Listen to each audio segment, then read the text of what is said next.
This is Optimal Health Daily, episode 784, Anxiety, by Becca Shern of minimalwellness.com. And I'm Dr. Neil Malik, reading you some of the most popular health and fitness blogs out there, with permission from the websites, of course. And today is actually a very special day. Today is the 3-year anniversary of this podcast, and it's all thanks to you. So thank you so much for your continued support. Thank you for listening. Thank you for subscribing to this show. I wouldn't be doing this if it weren't for you. So before I start getting all teary and misty-eyed, I'm going to keep this intro nice and short for you today. Let's get right to the post as we optimize your life. Anxiety, by Becca Shern of minimalwellness.com. When I became a registered dietitian in 2006, anxiety wasn't on my radar as a consideration when working with clients. But during the decade from 2007 to 2017, the U.S. saw a staggering increase in people suffering with anxiety. 18.1% of the adult U.S. population now struggles with an anxiety disorder, making it the most common mental health issue. More than a decade into my career, I've worked with hundreds of clients who identify anxiety as a primary health challenge. The millennial generation has come to be known as the anxious generation. Those in this generation were kids in the late 80s and 90s and are now in their mid-20s to mid-30s. Many of us grew up on diets filled with processed foods, sugar, and unhealthy fats. We gulped down soda, munched on fat-free cookies, slurped down bowls of sugar-smacked cereal, and gobbled microwave macaroni and cheese to our heart's content. Our gut microbiomes were decimated by indiscriminate use of antibiotics for ear infections, the common cold, and acne. Millennials were also the guinea pigs for potent new stressors, the ubiquity of social media, hours of screen time, and smartphones. We also tend to be less connected to traditional support systems such as family, long-term communities, and religious faith. Of course, all of these issues are quickly permeating other generations. Effectively managing anxiety depends on the individual and can require a multi-pronged treatment approach, including counseling with a psychologist and possible pharmacotherapy. But there are numerous strategies related to diet and lifestyle that can dramatically improve the severity and intensity of anxiety symptoms. The diet that surfaced in the 80s and prevails today is high in processed foods, sugar, and is low in healthy fat. It provides little for our brains and microbiomes in order to function optimally, but gives ample fuel for disease. The lack of healthy fat starves our brains of the building blocks required to promote cognition and states of happiness, satisfaction, and calm, especially omega-3 fats, while the lack of fiber denies beneficial gut bacteria the fuel required for their flourishing. If you add in a few rounds of antibiotics, you knock out many of these good bacteria, which leaves the gut open for repopulation by invasive and opportunistic bacteria. Research in mice shows that a lack of gut bacteria produced in sterile conditions or after being given antibiotics, produces anxiety symptoms. While more research is needed to determine the exact pathways and clinical applications of this new microbiome information in humans, the insight is illuminating. Including gut health and therapeutic treatment protocols is likely to yield positive results for overall mental health, including anxiety. So, what can be done from a dietary point of view to reduce anxiety? 1. Limit added sugar intake to no more than 25 grams per day for women and no more than 35 grams per day for men. Less is better. 2. Consume caffeine and alcohol in moderation. 3. Increase brain health supporting omega-3, monounsaturated, and polyunsaturated fats. 4. Eat a whole food-based diet with tons of non-starchy vegetables, ample healthy fats, and low to moderate amounts of low glycemic index carbohydrates. 5. If you think you're sensitive, experiment with going gluten or grain-free, depending on your condition. 6. Replenish your microbiome by consuming probiotic foods like kimchi, sauerkraut, kombucha, kefir, and yogurt every day. 7. Experiment with foods for improving your gut health. And 8. Consider targeted supplementation based on your needs like B-complex vitamins, vitamin D, or magnesium. Health challenges like anxiety don't occur in a vacuum and are unlikely to be fully managed with improved diet alone. We should take steps to live in a way that promotes all types of health: mental, physical, emotional, and environmental. Here are some key strategies to implement for a lower anxiety life. 1. Get 7 to 9 hours of uninterrupted sleep every night. 2.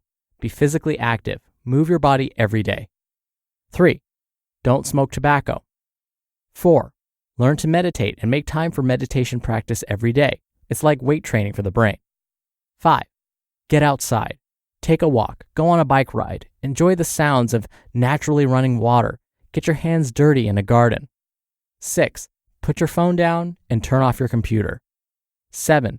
Connect with people in person and engage with your support system. And 8. Find what works for you. Baths, saunas, use of essential oils, and yoga. These are all time-proven anxiety reducers. If listening to these anti-anxiety dietary and lifestyle interventions gives you anxiety, try to focus on making just one change at a time. Break down the behaviors you want to develop into small steps. Make them as achievable as possible. For example, you could commit to walking outside for 5 minutes every day.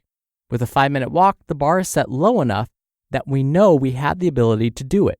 We can all find a spare 5 minutes, and after that first minute outside, we often realize it feels good to move our bodies, and 5 minutes might turn into 10, 20, or even longer. Another helpful strategy is to link the behavior you're trying to develop to another habit you currently have. For example, you can link meditation with brushing your teeth. Once you've mastered those new habits, build on them. Perhaps taking a 5-minute walk turns into a 5-minute jog. Perhaps 5 minutes of yoga or meditation turns into 10. We need to recognize that these small steps won't alleviate anxiety on their own, but with time and persistence, the compounding effects of positive habit stacking will help us feel better. Our lives are built choice by choice, habit by habit. We can overcome anxiety one small, deliberate step at a time. You just listened to the post titled Anxiety by Becca Shern of minimalwellness.com. Dr. Neil here for my commentary. I just recently got finished with a 2-week staycation. I basically took 2 weeks off from work, didn't go anywhere. I was basically at home the entire time, but I turned off my computer, especially my work email, and decided I just needed to take some time to decompress for myself. Oh, and yes, I recorded a lot of these episodes in advance. Hopefully you didn't notice. But what ended up happening was the first couple of days was really difficult. I so badly felt like I needed to check my work email especially. I was so used to answering emails on weekends and in the evenings. Not doing that felt really odd. And so when Becca listed tip number 6, putting your phone down and turning off your computer, that really jumped out at me.